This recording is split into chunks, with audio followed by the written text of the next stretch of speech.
Tá, gente, já vamos começar. Então, tem algum pessoal ainda pedindo para entrar, mas, enfim, eu vou tentando e permitindo. Então, como eu estava comentando, a gente meio que vai dar continuação. Vocês vão ver que, assim, gente, o cronograma de história do Brasil, ele é todo assim. Ele é passinho por passinho, aí a gente vai avançando, vai avançando, vai avançando. Tanto que, tipo assim, a existência de uma coisa que a gente vai ver logo agora no início, vai dar sentido para muita coisa que vocês vão ver no futuro. Então, eu acho uma coisa super interessante até. Então, a gente falou, inclusive, das capitanias, a gente fala que eles vão falir, que vai dar errado, por exemplo. E aí surge, né, a implantação da economia açucareira dentro do Brasil. E eu vou explicar para vocês mais ou menos como que vai se dar, de onde surge a ideia, esse tipo de coisa.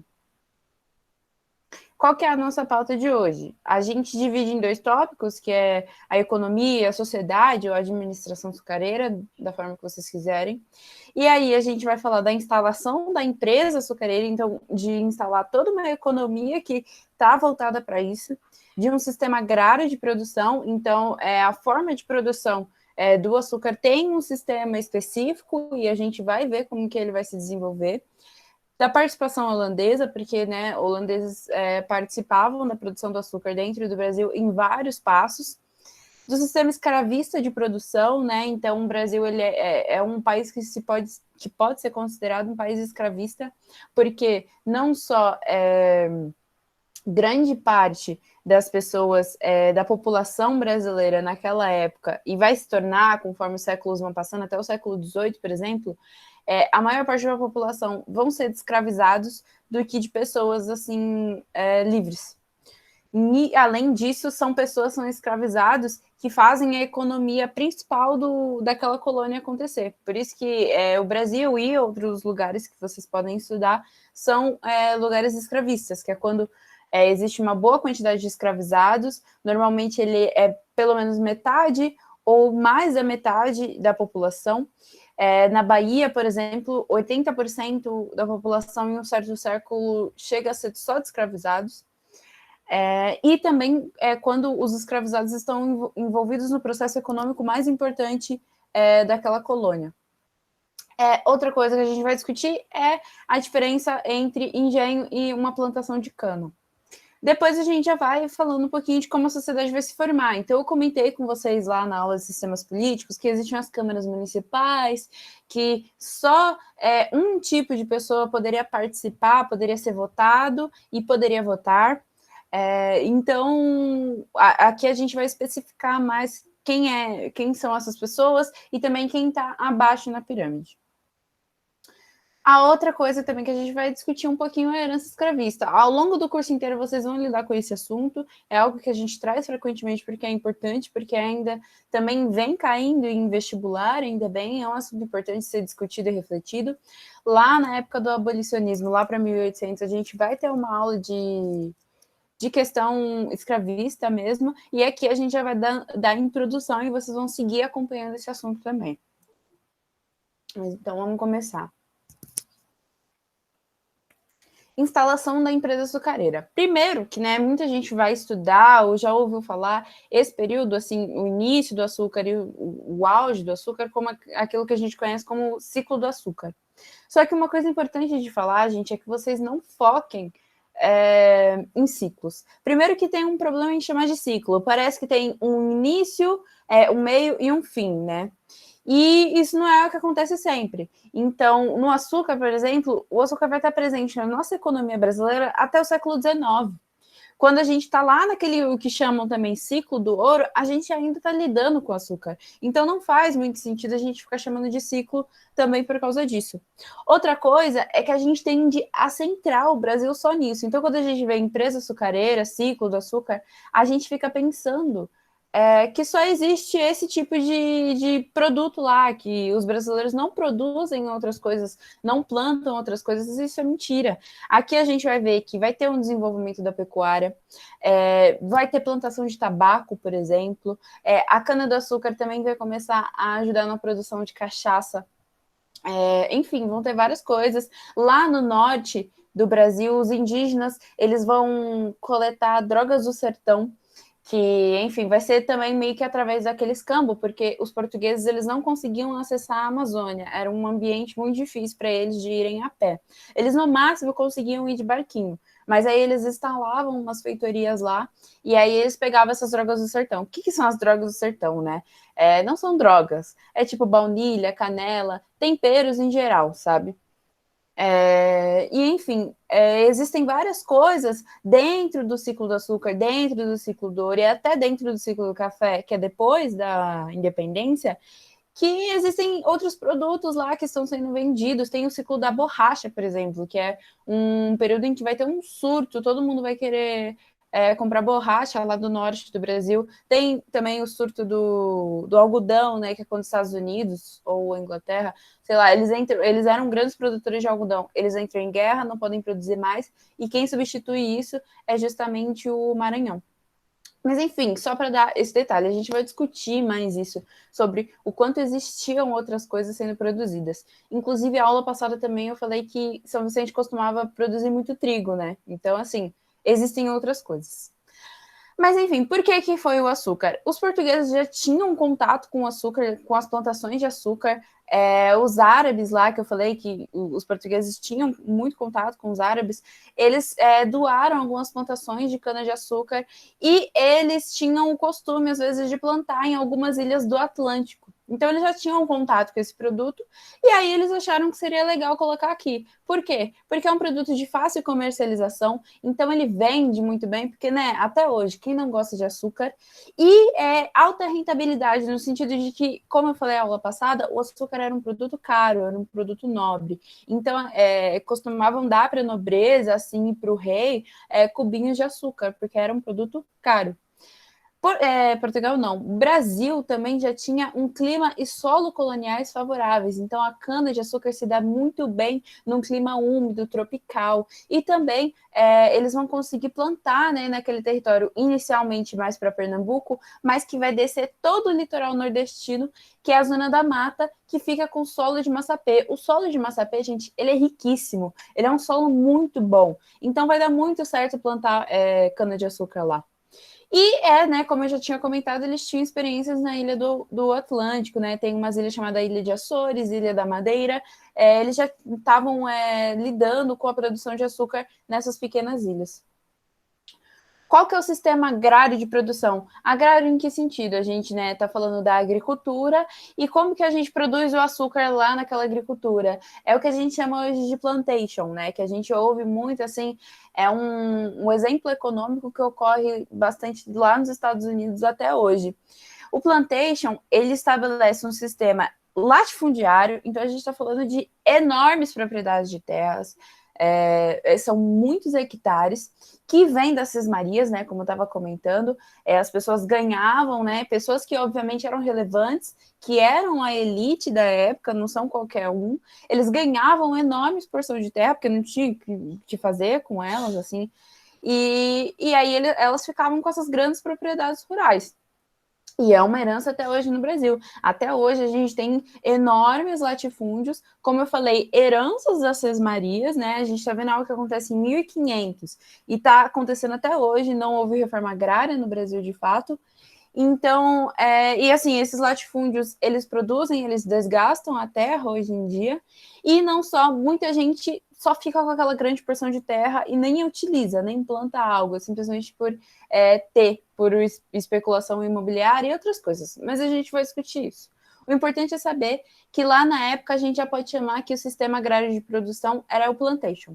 Ele era latifundiário, ele era escravista, hoje em dia, né, a escravidão já é meio que um crime, né, trabalho análogo à escravidão. Óbvio que a gente também pode discutir bastante isso, mas, enfim, em teoria hoje não existe. Mas na época, né, era um trabalho que se apoiava muito no modo de produção escravista. Então tem um predomínio enorme de trabalho escravizado. Às vezes você colocava uma ou outra pessoa livre para trabalhar como mestre da cana, mas essa pessoa tinha que ter muito conhecimento sobre a plantação para ficar lá, assim, sendo contratado, porque para os senhores de engenho era mais interessante o trabalho escravizado. Uma coisa que acho que não sei se é legal, mas pode ser interessante, é que um escravizado, normalmente, ele era pago em cerca de 2 anos, 24 meses, mais ou menos. E parece, né, um valor, assim, considerável, mas tem que contar que essa pessoa vai trabalhar para o resto da vida. Ela vai se pagar muito rapidamente e não só isso, vai ser um trabalho escravizado extremamente explorador. As pessoas vão lidar com subnutrição, com maus tratos, como eu coloquei ali. Por exemplo, né, a gente tende a ver muito filme americano retratando escravidão, tem aquele filme 12 anos de escravidão, e a gente acha que a escravidão, assim, nos Estados Unidos foi uma lástima. Só que, se vocês já estão achando ruim lá, a expectativa de vida de um escravizado lá nos Estados Unidos era de pelo menos 35 anos. Aqui no Brasil, uma pessoa negra escravizada não chegava nem 18 anos. Então, imagina as condições que essa pessoa estava passando no trabalho escravo para, assim, simplesmente não conseguir chegar aos 18 anos. Outra coisa sobre, né, esse sistema agrário de produção é que ele é exportador. Então ele tem muito foco, né, em vender para fora, em passar para a metrópole, para a coroa portuguesa, para Portugal vender para outros lugares. Eles não estavam focados num mercado interno. Então o interesse deles não era vender, como que eu posso falar, para si mesmos, né, para a sociedade brasileira, para a sociedade colonial do Brasil. E aí é interessante também de falar, né? Porque vocês podem pesquisar, até hoje também vocês podem encontrar vários políticos aí que são, né, aqueles donos de latifúndio que defendem a vocação rural, a vocação de exportação do Brasil. Não, porque o Brasil ele tem que ser ele é um país exportador, a gente não pode investir em outras coisas. E aí justamente vem desse discurso, vem de uma mentalidade que está focada só em exportar, só em levar para fora. E tem até hoje gente defendendo esse lado rural do Brasil. Outra coisa também é, né, um sistema de monocultura. Monocultura é quando você pega todo esse território gigante e planta só uma coisa. Isso empobrece o solo, por exemplo. Então, assim, é uma produção que a gente coloca como altamente especializada porque eles só trabalham com uma coisa e ponto. Por que a gente vai ouvir isso muito nos Estados Unidos? Tem até hoje no Brasil também a plantation. Porque nos Estados Unidos vocês vão estudar em geografia política que existem, sabe, enormes milharais, sabe, tipo, com muita coisa, e produzindo só um tipo de produto. Alguém tem alguma dúvida?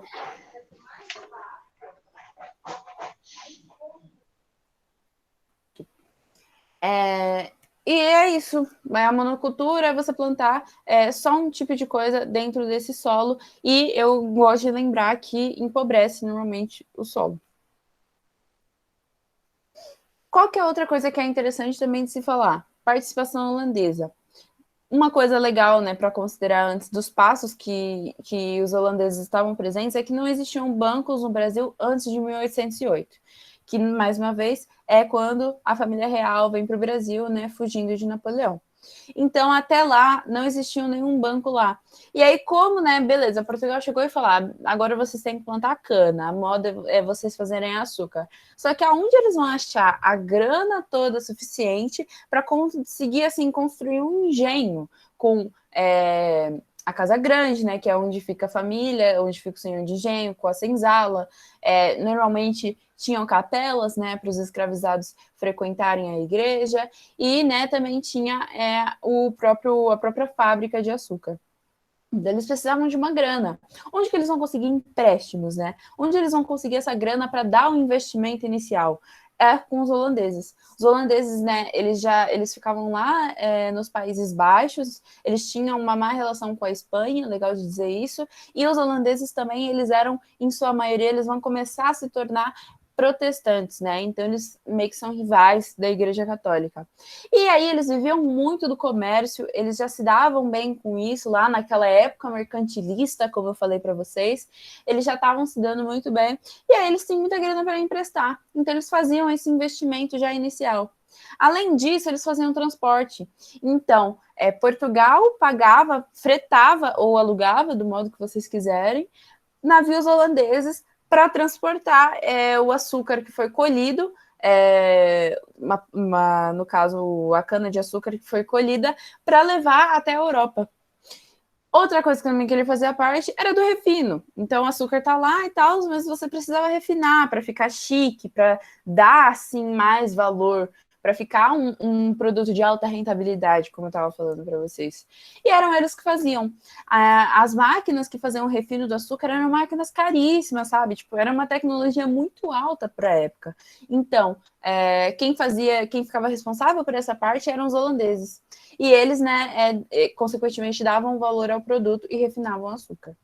E por último, né, já que o açúcar estava lá, eram eles que distribuíam. Então, eram eles que pegavam o açúcar refinado e iam vender pela Europa. Então, vocês estão vendo assim, os holandeses fazem parte de quase todos os processos. Eles são essenciais para a economia açucareira. E isso é muito importante que vocês saibam, porque vão acontecer coisas futuras, não irei dar spoiler, mas que, assim, a participação holandesa vai ser questionada. Ô, Pro, Oi, pode falar. se eu não me engano, os holandeses eles também faziam produção de açúcar através de outras coisas, não era? Da beterraba, de outros legumes, assim. Eu não lembro se era só a beterraba ou se tinha outro também. Sim, então, os holandeses, eles têm muito interesse pelo comércio do açúcar em geral, sabe? Eu nem duvido que eles sejam especialistas em retirar de outras plantas na época, tanto que eles se envolvem não só na produção de açúcar no Brasil, quanto em outros locais do mundo. Mas aqui a gente está destacando mais os passos dele em relação à economia açucareira brasileira, mas isso eu acho, acredito, né, que seja totalmente correto. Tá Professora, bom, pode tirar uma obrigada. dúvida? Pode sim, deixa eu falar. Então, é que eles distribuíam açúcar e eles vendiam, mas eles também faziam transporte. Eles faziam transporte de uma parte que ficava para os portugueses venderem ou que eles mesmos compravam assim, que eles iriam distribuir. Eu vou responder, eu vou ver se você vê, né, se eu entendi a sua dúvida. Então, o que acontecia é que, em teoria, né, lá na teoria de fato, tudo era de Portugal, né, porque tem aquela relação do pacto colonial. Só que esse passo de transporte, ele é o quê? Os portugueses estão, em teoria, responsáveis pelo transporte, o açúcar é deles, só que eles alugavam navios dos holandeses. Então, assim, a tropa era de holandeses, é como se a gente, sei lá, chamasse um Uber. Então, os portugueses chamavam o Uber dos holandeses em forma de naus e de caravelas para pegar o açúcar. E aí, por exemplo, mas eles levavam para Portugal? Acredito que não. Eles levavam já direto para a Holanda, porque quem ia refinar também eram os holandeses. E aí também, já de fato, eram eles que distribuíam por todo o espaço. Então, assim, Portugal estava envolvido nessas coisas, mas os holandeses eles ajudavam em muitos passos. Tem, ficou claro? Ficou assim, obrigada, professora. Nada. Aí, seguindo, a gente vai falar um pouco mais sobre o sistema escravista, né, de produção. Então, assim, nesse período, né, vai começar um desenvolvimento do sistema escravista, né? E como que ele vai se dar? Como que a gente vai organizar esse sistema? Leis reais, vão começar a ser promulgadas, né, leis reais que, por exemplo, vai iniciar com o processo de escravização de indígenas, né, porque era a população originária que existia de sobra no Brasil. Só que, além dos jesuítas, por exemplo, terem interesse em catequizar os índios, catequizar toda a cultura indígena e acabar com todo o resquício cultural que eles tivessem, eles procuravam proibir. Então, teve uma, como que eu posso dizer, pressão. Uma pressão por parte dos jesuítas, da Igreja Católica, para que houvesse uma proibição da escravização, porque para eles, indígenas poderiam ser salvos, né, através da catequização. A única exceção era em guerra justa. Guerra justa eram mais ou menos motivos religiosos, em maioria. Mas basicamente, como eu falei na aula passada, o tal indígena me atacou, tal indígena não quer me obedecer, tal indígena não quer ser catequizado. Todas essas razões são razões passíveis de guerra justa. E aí tá ok ser escravizado. Inclusive, algo interessante de falar é que a igreja, né, ela era totalmente contra a escravização de indígenas, tanto que vai ter embate entre senhores de engenho e jesuítas, né, por causa dessa questão. Mas, assim, qual que era a obrigação dos indígenas para os jesuítas? Serem catequizados, começarem a seguir os jesuítas, né, os franciscanos, e fazer trabalho serviçal para eles. Ou seja, no final eles ainda tinham que cumprir com algum trabalho obrigatório, compulsório. E, enfim, né, na América Espanhola, se vocês vão ver, a América Espanhola, gente, é todo território colonizado pela Espanha. Aqui também vocês podem ver muitas pessoas chamando o território da colônia como América Portuguesa, que aí é uma divisão básica. Essa é a parte da América que é portuguesa e parte da América que é espanhola. Na América Espanhola, boa parte, assim, a maioria da escravização foi uma escravização indígena, né? E aí resta aquela questão, né? Tipo, mas por que eles não escravizaram os indígenas também? Por que foi com escravizados de origem africana? Basicamente é porque, primeiro, a gente vende, né, aquela ideia extremamente errada e preconceituosa de que os indígenas eram preguiçosos. E não é essa a questão. A questão é que eles não tinham uma visão capitalista. Então, vocês lembram aquela época que eu falei que os indígenas trocavam para o Brasil por produtos de menor custo? E tem, inclusive, uma carta, né, de uma comunicação entre o indígena e o europeu, em que ele fala, tipo, nossa, por que vocês estão pegando tanto pedaço de madeira? Tipo, vocês não têm madeira lá? Vocês não conseguem se aquecer o suficiente? E isso mostra uma visão simplista do indígena, de que para ele, né, o único propósito das coisas da natureza, do que a gente podia produzir, era para nós sobrevivermos, era para nós continuarmos a nossa vida, e não para comercializar, não para repassar, sabe? Não existia essa visão de alta escala de produção. Para eles era algo que fosse suficiente para eles e para a vivência deles, e estava ok. Então não fazia sentido. E os escravizados de várias regiões da África, que Portugal já sabia, essas regiões específicas, eles já estavam acostumados em produzir em larga escala. Então eles já tinham esse raciocínio. Outra coisa é que os indígenas já conheciam muito melhor o território. Então, quando começa essa onda de escravização, por exemplo, eles tendem a se isolar muito. Então, eles vão muito para dentro do Brasil. Por exemplo, eu falei que portugueses não conseguiam ir para a Amazônia. Se eles fossem se esconder lá, ia ser praticamente inalcançável. Se um indígena conseguisse fugir, ia ser muito difícil recuperar ele, porque eles conheciam muito bem a terra que eles cresceram. Simplesmente isso. E aí surge toda essa questão. Enquanto os escravizados africanos, eles não conheciam as terras. E não só isso, os indígenas, às vezes, né, tinham formas de comunicação entre si. Então, às vezes, eu sou aqui do Nordeste do Brasil, e aí toda a minha equipe, o meu grupo de escravizados indígenas é Tupinambá. Eles, às vezes, falavam a mesma língua, ou falavam línguas parecidas, e quando acontece o início da onda de escravização de pessoas negras, ou da África, essas pessoas elas são separadas, então não tem muita comunicação entre um e outro. Tem todas essas razões. Aí, pois bem, a gente inicia, né, aquele rolê do tráfico negreiro, né, que é basicamente os portugueses iniciando essa economia através da escravização. Portugueses, assim, vão se envolver muito com essa economia de escravização. E aí eles vão lá naquelas feitorias que eu comentei antes, que eles construíram lá em toda a África, fazendo o caminho para a Índia, e eles faziam a troca. Qual que era uma moeda muito famosa para fazer a troca de um escravizado por algo, né? Que era que eles trocavam? Frequentemente era tabaco. Por isso que aqui no Brasil vai existir uma produção bem expoente de tabaco. E chega a cair em vestibular sobre o tabaco ser frequentemente uma moeda de troca de escravizados.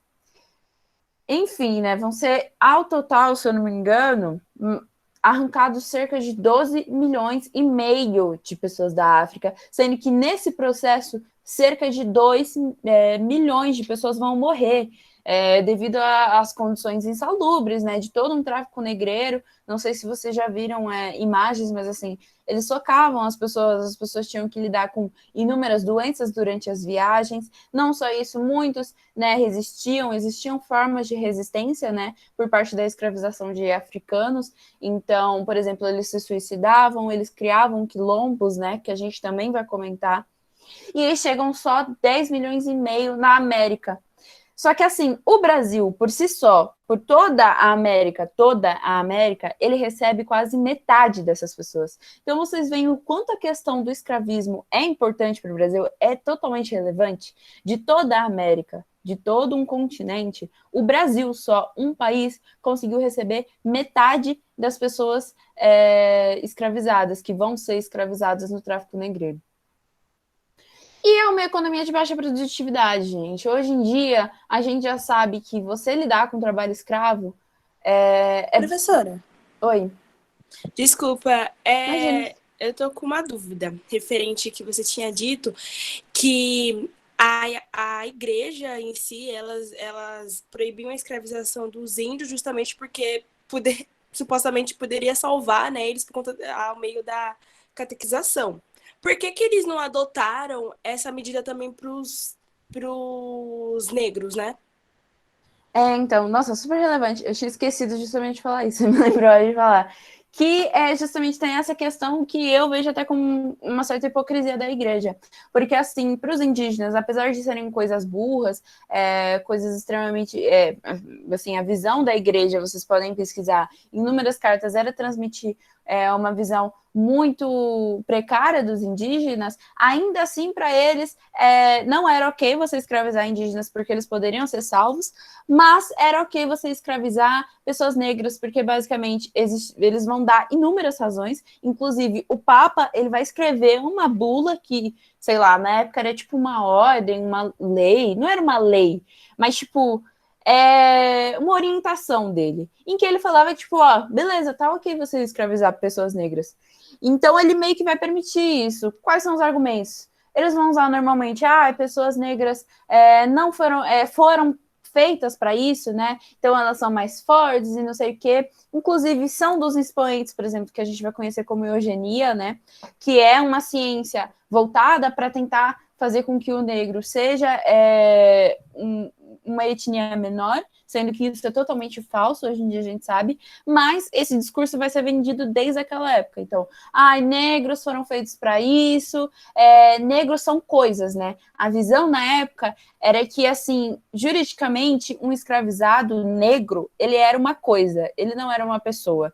Ele era algo a ser vendido, a ser comercializado. Eles foram feitos para isso e por isso estava ok fazer isso. Professora. Entendi, obrigada. Eu tenho duas dúvidas. A primeira, antes da explicação, e outra que surgiu agora com o comentário da Suelen. A primeira, eu queria saber se é verdade, tipo, que eles trouxeram alguns povos lá da África e que eles mineravam muito bem. E aí a mineração surgiu pelo ensinamento de algum desses povos. Isso foi real? Então, eu acredito que sim. Toda vez, gente, que eu vou dar uma aula, uma hora antes, eu fico estudando um pouco sobre o assunto. E sim, aqui, quando vai ter o ciclo do ouro, inicialmente, só boa parte dos escravizados negros que vão saber como fazer a mineração. Eu acho que não dá para dizer que foram eles que surgiram com a mineração, por exemplo, porque lá na América Espanhola, tipo assim, gente, a América Espanhola vai viver só de ouro e prata, só de mineração. E os indígenas de lá sabiam como minerar também. Mas, assim, vários povos africanos, sim, que vão ser tragos aqui para o Brasil, eles tinham muito mais conhecimento sobre a mineração. Entendi. E outra coisinha. Ui, meu Deus. Essa colocação da Suelen, uma vez uma professora de geografia comentou comigo que o aval do Papa, ele se deu a partir de uma interpretação muito equivocada da Bíblia, que eles falavam que as pessoas que foram feitas para servirem tinham uma marca na pele, e eles deram a entender que essa marca era a cor da melanina da pele. E aí eu não sei, tipo assim, eu trago isso comigo até hoje. Porque é a maldição de Cã que eles falam. Se eu não me engano, dos filhos de Noé ou é filho de Adão, algo do tipo assim. Eu já ouvi falar que é porque essa maldição é porque o menino estava tentando ver o Bilal do pai, e aí o pai amaldiçoa ele. Não sei porquê, mas assim, não deu nada. Não quero me intrometer, mas é assim. Mas a minha avó, ela não gosta. Então, um minutinho, gente. Isa, você fala primeiro e depois a gente vai para... duas Isa. Isabelle fala primeiro e Isadora fala depois, tudo bem? Não, eu só vou comentar que, assim, a minha avó tem isso. Tipo, ela não gosta que ninguém... ela sempre criou minhas tias e meu pai assim, que nunca fosse deixar ver eles nu, nada, nenhum filho, por conta dessa história que para ela, como ela foi criada no interior, então era. E eles tinham o costume de falar isso por conta também do respeito, mas também por conta dessa história da Bíblia, né? Mas aí eu já não sei como inverberou isso, porque não tem nada a ver, né? Todos nós somos carnes, tanto por dentro como por fora. Mas é uma coisa que ela tem até hoje, né? Por conta disso. E ela é casada com um negro, então não tem muito sentido essa história, isso que eu ia comentar. Então. Esse rolê, eu não sei, gente, eu não sou muito ligada em religião, principalmente em Bíblia, então não sei certinho as histórias e tal. O que eu estudo, assim, nada que eu estudo, assim, nunca aprofundou. Por que o Papa fez essa bula? Por causa disso. Eu vou até pesquisar, Milena, sobre esse negócio de estar escrito. Eu também já ouvi. Eu já ouvi várias histórias de, tipo, e tem coisas na Bíblia, mas eu nunca fui pesquisar de fato. Mas agora eu vou dar uma olhada. Mas muito provavelmente, sabe? Eles sempre se aliavam de um discurso de, é porque tá na Bíblia, né? Tem até hoje, vocês veem, né, a gente defendendo a homofobia, falando que é porque tá na Bíblia, sendo que não significa que é algo certo. Exatamente. Mas, então. Agora a Isadora pode falar, e depois sim, Yasmin, tu fala. Gente, é bem rapidinho. Esse negócio aí dos negros e tal, o meu professor ele tinha me explicado no ano passado e eu fui atrás. É simplesmente que tá na Bíblia que o filho mais velho de Noé foi amaldiçoado porque ele riu do pai bêbado depois que teve aquela chuva, o pai dele ficou bêbado, caiu pelado, aí o filho viu, começou a dar risada, aí o pai dele amaldiçoou ele depois que ficou sabendo e falou que os descendentes dele iam vir sem alma. Aí não sei quem interpretou que os negros são os descendentes do filho de Noé e que os negros são sem alma e por isso podia escravizar. Sim. Olha só que absurdo. Então, eu vou falar, eu sou fã do Kendrick Lamar, que é um rapper, e como eu falei, eu não ligo muito na Bíblia, mas ele fez um álbum e, tipo, no início de uma música, tem um pastor, na verdade um parente dele, falando sobre, tipo, esse azar que as pessoas negras e as pessoas latinas têm, né? E ele dá uma razão, tipo, todo israelita e tal. Eu não sei direito, eu tava conversando isso com meu namorado esses dias, inclusive, por isso que eu lembro. E ele dá toda uma razão e tal. E aí foi aí que eu me interessei. Então, vocês contando essas histórias agora tá sendo super relevante para mim. É isso, ali. Agora pode falar, Yasmin. Licença, professora. Vocês estão me ouvindo? Eu tô te ouvindo, sim. Sim. Então, eu sou cristã e o meu tio é pastor. E eu cresci numa família cristã. E uma coisa sobre a homofobia. Já vi muitas coisas no Facebook, as pessoas falando casamento entre homem e homem, mulher e mulher é errado. Aí um monte de gente vem falar pra mim e me pergunta, né, por exemplo, mas se eu for gay, Jesus não vai me amar? E, tipo, quando você abordou esse assunto, eu falei, putz, é agora que eu posso falar. Por quê? As pessoas ficam falando, se você for gay, você vai pro inferno, e etc, etc. E, na verdade, Deus ama todo mundo igual, independente do seu pecado.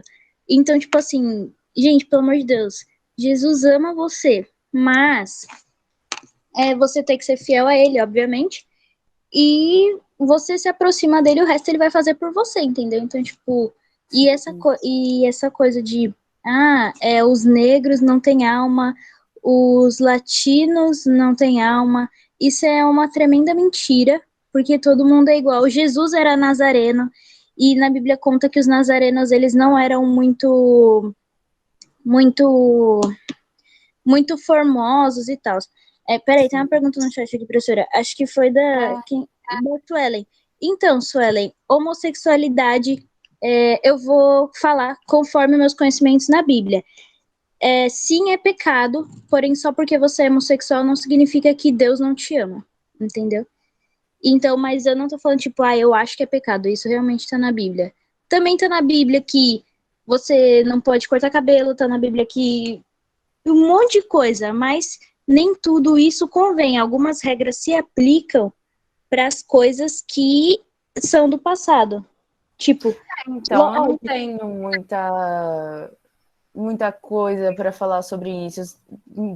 Eu tenho conhecimento. Tipo, uma das minhas melhores amigas também é protestante e tal, de ter a fé e tudo. E tem muita coisa na Bíblia que está escrita de uma forma totalmente subjetiva e totalmente feita na época, né? Então, se eu não me engano, eu já ouvi falar que não pode comer fruto do mar e tem todo esse tipo de coisa. Mas, sinceramente, eu não acredito, não tem muito espaço para falar sobre isso. Acho que cada um vive assim da forma que quer, da forma que deseja, e seu contato com Deus é próspero, né? Uma coisa que eu sempre falo para todo mundo é que eu não sigo religião, porque, tipo, eu sigo o que eu acredito como pessoa que é certo, sabe? Tipo, se eu tô agindo dessa forma, é porque eu acredito que é assim que eu vou conseguir contribuir mais para o mundo. E se essa é a forma, assim, que, beleza, quando eu morrer é uma forma errada, então, beleza, se eu beijei uma mina é porque era errado, tipo, beleza, eu vivi a vida da forma que eu queria, né? Agora eu vou tirar umas duvidazinhas que escreveram. Eu sei que o Dan Carion, ele escreveu se a mão de obra escrava era essencial para a produção, por que posteriormente houve aquela política contra escravos? E aí eu não entendi direito, porque aí aqui fala, né, era essencial para a produção. É essencial, de fato, porque boa parte da mão de obra está postada em escravizados. Mas qual política você está dizendo? Em qual período, por exemplo? Se for em 1800, tem uma razão do abolicionismo começar a entrar em pauta no Brasil, entendeu? Aí a gente precisa especificar mais. Deixa eu ver se tem alguma dúvida.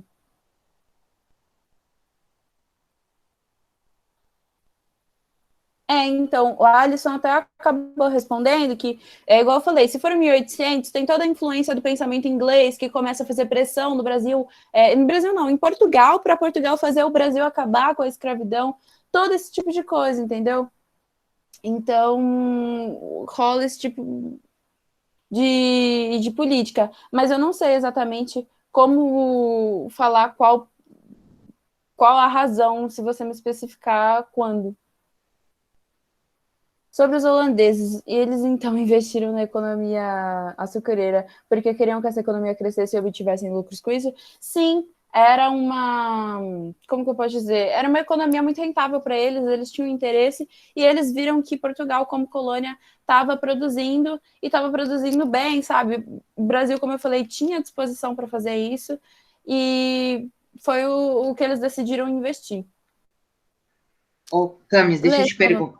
Sim. Deixa eu te perguntar. Você tinha falado no começo da aula, porque eu acabei saindo por causa da minha internet. Você falou que o açúcar era um produto fácil de comercialização, e aí, porque os portugueses já tinham contato com eles, né? Aí eu acabei saindo. Você pode repetir o que você tinha falado? Que contatos eram esses? Então, basicamente foi um contato que eu vi que era um contato árabe, então vocês já veem que tem aquela guerra da reconquista, né, os muçulmanos já lidam com essa questão, junto com os portugueses e tal, e aí, basicamente, os árabes deram algumas plantações de cana para os portugueses, e eles vão ter contato, se eu não me engano, lá em Portugal mesmo, com a plantação, e também fora, então nas ilhas do Atlântico, como Açores e Ilha da Madeira, eles vão plantar açúcar lá e vai dar meio que certo, sabe? Aí como açúcar já era algo caro e ok, tipo, fácil de plantar, principalmente por causa do solo massapê, eles decidiram apostar nesse tipo de economia. Beleza, consegui copiar, valeu. Pra, posso perguntar um negócio? Pode sim. Sobre a questão que você falou dos indígenas, das leis reais, eu queria saber o que aconteceu com eles enquanto os negros estavam sendo escravizados. O que aconteceu com eles? Tipo, eles puderam trabalhar ou eles foram para mata? Eu não sei o que acontece, na verdade. Então, muitos indígenas, eles vão se isolar, como eu falei, tanto que até hoje a maior parte do resquício de população indígena que a gente tem são de sociedades, civilizações indígenas que são extremamente isoladas no Brasil. Não, eles vão se espalhar, né? Boa parte vai ir para o sul também. E, assim, alguns vão ser catequizados, por exemplo, de fato, então vai andar com jesuítas. Outros vão fugir da escravidão. E a gente vai discutir um pouco mais sobre essa questão indígena futuramente. Porque, por exemplo, vai surgir os bandeirantes. E os bandeirantes, eles são pessoas que, assim, um dos trabalhos dele é basicamente capturar indígenas para escravizar eles. Ah, mas não era crime? Era, mas eles faziam do mesmo jeito. Por isso que vai ter essa treta entre senhores de engenho e jesuítas. Obrigada, viu? Então, cara,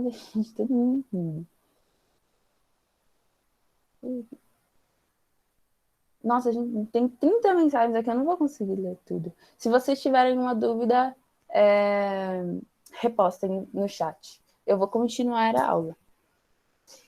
Enfim, o que eu estava falando é que o sistema escravista de produção é um sistema que hoje em dia também é um sistema burro. Então, na época, a gente tinha razão da Bíblia, a gente tinha razão da sociedade, a gente tinha razão da igreja e razão de todo mundo, mas ele é uma economia de baixa produtividade. Por quê? São técnicas rudimentares, então não produz tanto quanto poderia produzir, e tem falta de estímulos. Então, as pessoas... hoje em dia tem aquele rolê de startup que vocês já viram, de tipo, ter brinquedo, ter puff, ter essas coisas, porque a pessoa mais estimulada para trabalhar, ela trabalha e produz muito mais. E na época, né, obviamente, a gente está falando de uma expectativa de vida de 18 anos, as pessoas viviam sob castigos intensos, extremamente abusivos, subnutrição, inclusive várias revoltas vão se dar por causa de castigos. Subnutrição, como eu falei, a expectativa de vida de uma pessoa, de um ser humano, abaixa totalmente, jornadas cansativas de trabalho, então eles não vão conseguir render e eles vão fazer simplesmente o trabalho por pura obrigação. Engenho. Qual que é a diferença de um engenho e de uma plantação de açúcar? O engenho, ele é muito mais emblemático para a história do Brasil, porque ele vai, não explicar, mas ele vai significar muitas das relações raciais que vão decorrer na história do Brasil. Então, a gente tem aquela formação que eu estava comentando. Tem a Casa Grande, que é onde fica a família dona de escravizados, a família elite, junto do senhor de engenho. Aí a gente tem a senzala, né, que é onde os escravizados ficavam. A gente tem a capela, né, para já promover uma catequização dos escravizados, né. Então, eles eram coisas para qualquer justificativa católica, mas ainda assim eles tinham que seguir determinada religião, né? Porque outras religiões vão ser consideradas até crime.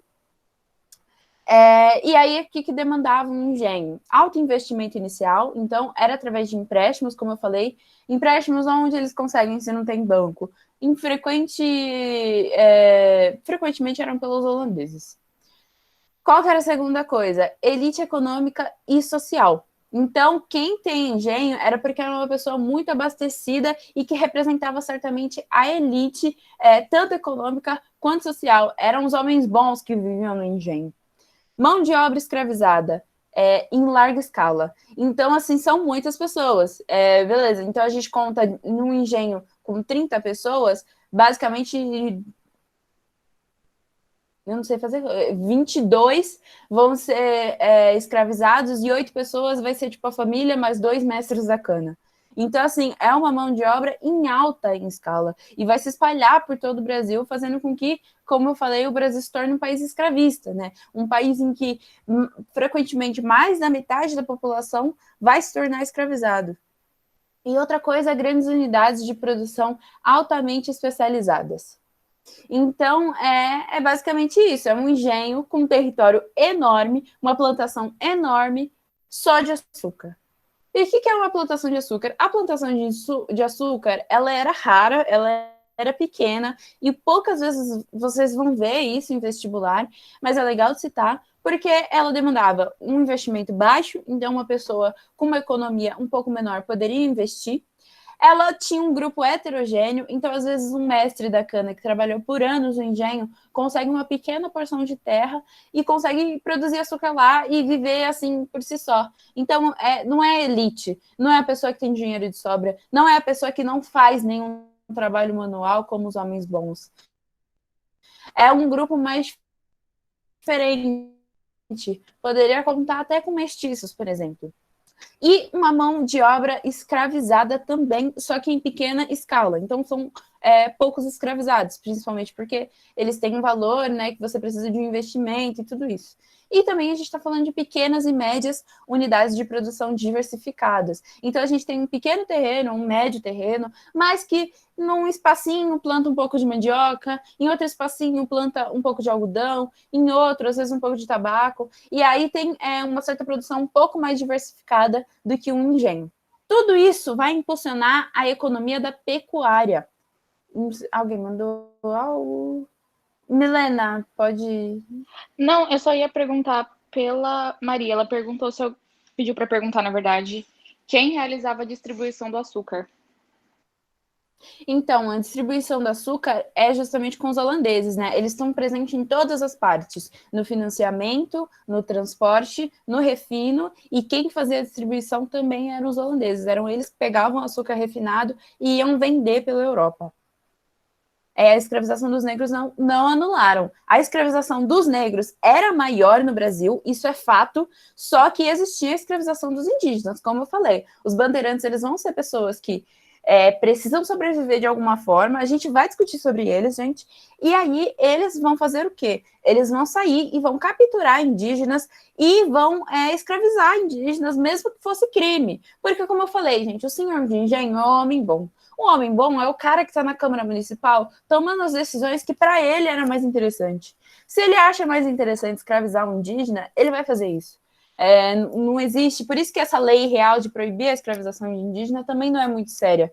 Tanto que vai precisar de outra lei lá em 1759 para, de fato, proibir a escravização de indígenas. Mas sim, um não anula o outro. A única coisa é que, em maioria, foi uma escravização de pessoas advindas da África.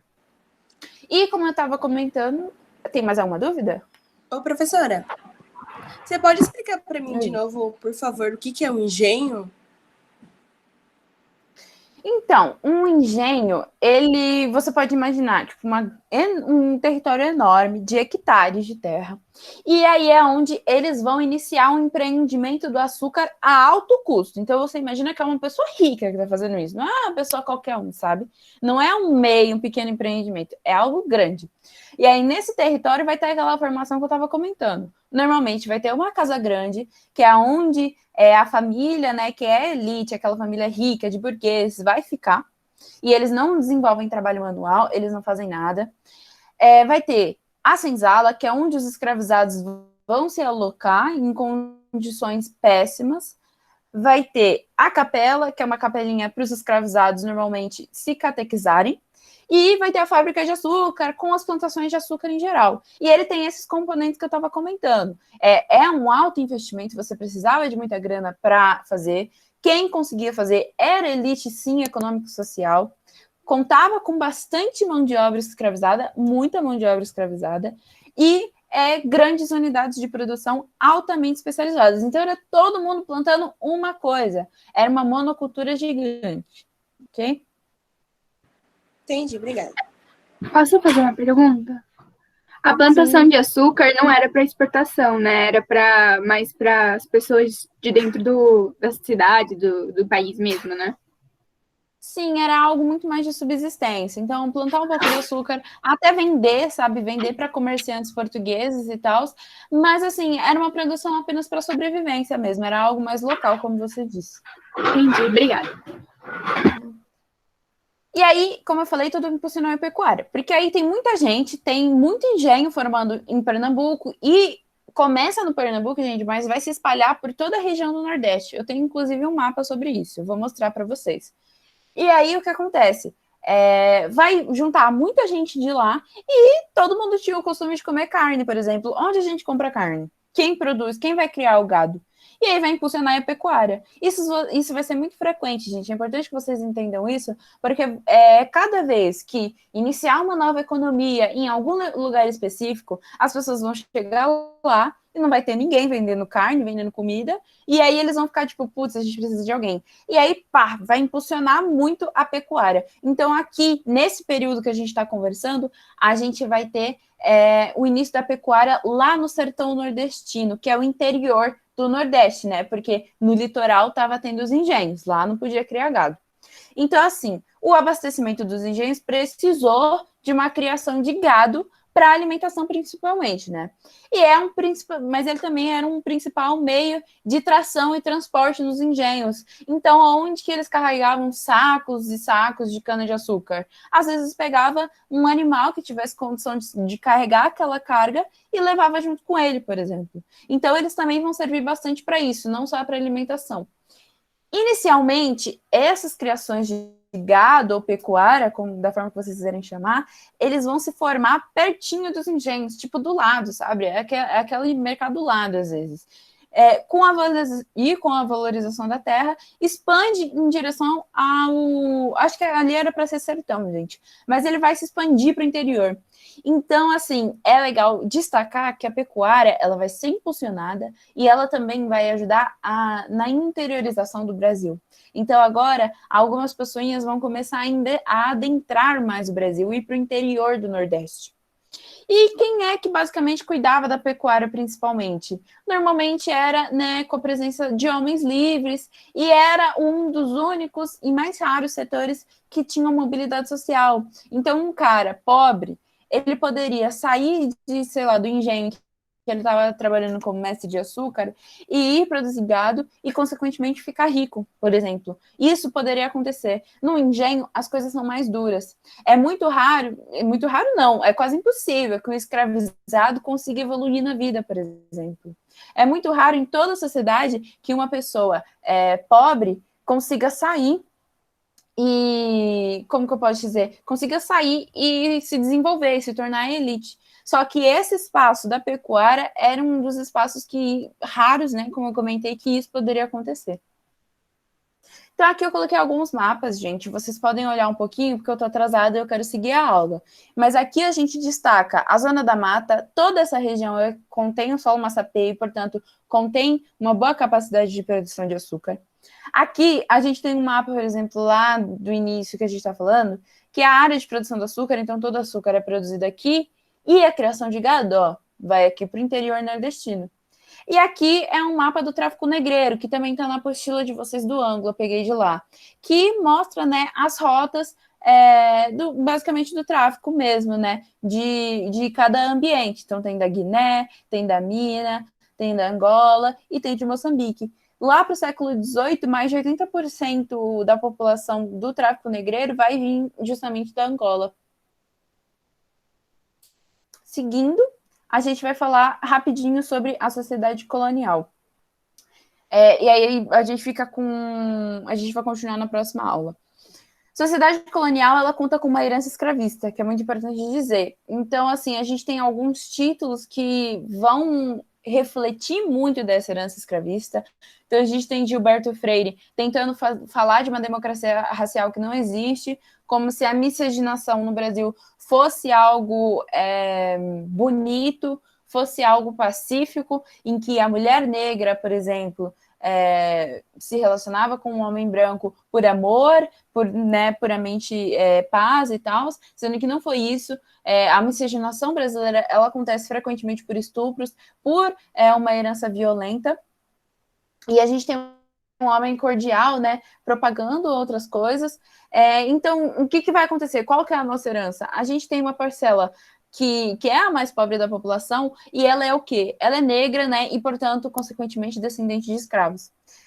Até hoje, o trabalho manual é desvalorizado. Então, às vezes, uma pessoa, por exemplo, um pedreiro que exige um trabalho manual, mas que, assim, é responsável por manter a estrutura de uma casa, ele vai receber menos de alguém que faz um trabalho muito mais intelectual. Então, um arquiteto, por exemplo.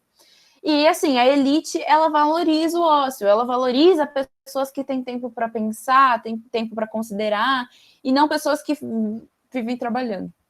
E outra coisa é que a gente vai produzir, né, no Brasil, uma sociedade extremamente violenta, extremamente patriarcal. Então, assim, né, a gente tem um presidente que fala coisas como bandido bom é bandido morto, que realmente se apoia na violência, extremamente focado na visão do patriarca, que é o pai, que é o homem da família, e preconceituosa e extremamente segregacionista. Então, apesar de a gente não ter políticas de segregação aqui na história do Brasil, a gente sabe muito bem onde normalmente é o local do preto e onde é o local do branco, né? Isso está, como que eu posso dizer, invisivelmente está dividido, como a gente chama hoje em dia de racismo estrutural. Eu acho, gente, que como já é 1h59, eu vou deixar a parte de sociedade açucareira e aqui tem uma piramidezinha para a próxima aula, ok? Então, a gente já vai terminar. Quem quiser fazer as questões, eu acho que pode. Se vocês tiverem alguma dúvida, acho que vale olhar os slides, porque está bem clarinho e não é um assunto muito difícil, sociedade açucareira. Eu já estava comentando com vocês. Camis, qual é a aula dada, aula estudada? São os exercícios que propõe a ângulo? Então, eu estava olhando, eu separei. O capa, eu acho que é a aula dada estudada. Tá, tipo, bem em cima. Então, você vai entrar no capítulo 3, aí vai estar escrito, economia e administração de não sei o quê.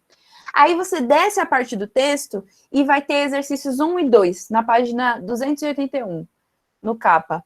Aí é lá.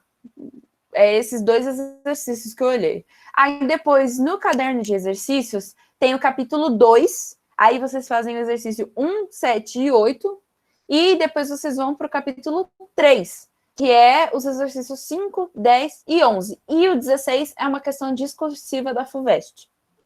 Basicamente, eles estão entre a página 382 e 390. Camis, eu não consegui anotar, mas assim, é o aula dada, aula estudada, né? Senão eu só acompanho o que eles estão pedindo lá. Sim, eu vou mandar print dessas questões, então.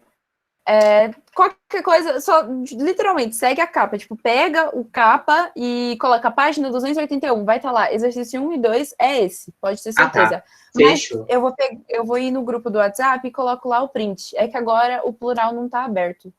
Eu não tô com o plural aberto, na verdade. Fechou, Camis. Fechou. Eu não sei se o próximo professor está aqui. Tá no slide. Tá no slide também. Se você quiser pegar o slide, também serve. Oi, Cami, tudo bem? Tô aqui sim. Ah, tá. Oi, então. Eu fiquei com medo de, sei lá, sair, bugar a reunião, deixar. Tchau, gente. Não, relaxa. Tchau. Ô, Camis, não esquece de gravar. Não, eu vou parar de gravar. Tá, não, beleza.